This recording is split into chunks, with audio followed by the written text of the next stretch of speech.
In factoring greatest common monomial factor, our example is 4x squared plus 6x. Step 1. Sa yung tinatawag na step. Ha? Palitawan mo ang common, i-factor mo ang numerical coefficient ng 4 at saka 6. So, the factored form of 4 is 2 times 2. The factored form of 6 is 3 times 2. Because 3 times 2 is 6. 2 times 2 is 4. So, say common sa ilaha. 2. Okay, common sa ilaha si 2. So, therefore, the greatest common factor of our numerical coefficient is number 2. Next. Ano siyang step? Na? 1. Step 2. Sa ating step 2, you are going to find the saman.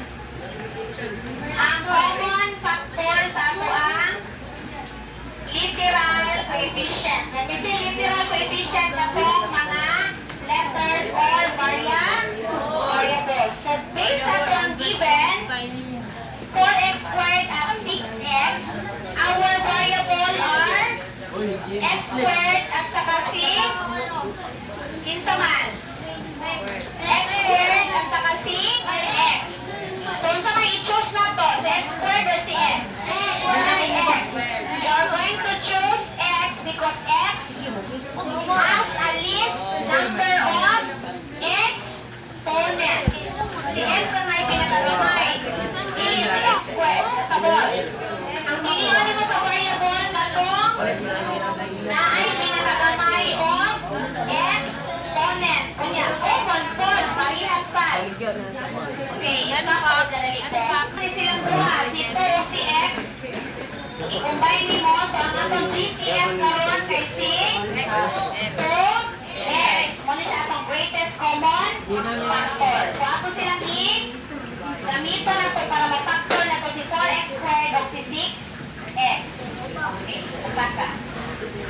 Step is i-divide 4x squared divided by 2x. Muna na siya itong greatest common. Plus, usa to yung second? 6x divided by 2x. Para makuha na ito ang ihang FR. Kung saan na si FR? Friends forever?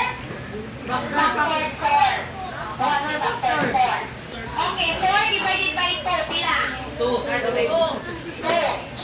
X squared divided by x. Pila? 1. X na lang. Okay. 2 minus 1 is 1. X na lang siya. Then plus 6 divided by 2. Pila? 3. X. Yan. X divided by x. X minus 1 is 0. 1 na lang siya. Wala na. So, wala lang na siya. So, therefore, muna siya ang iyahang other factor.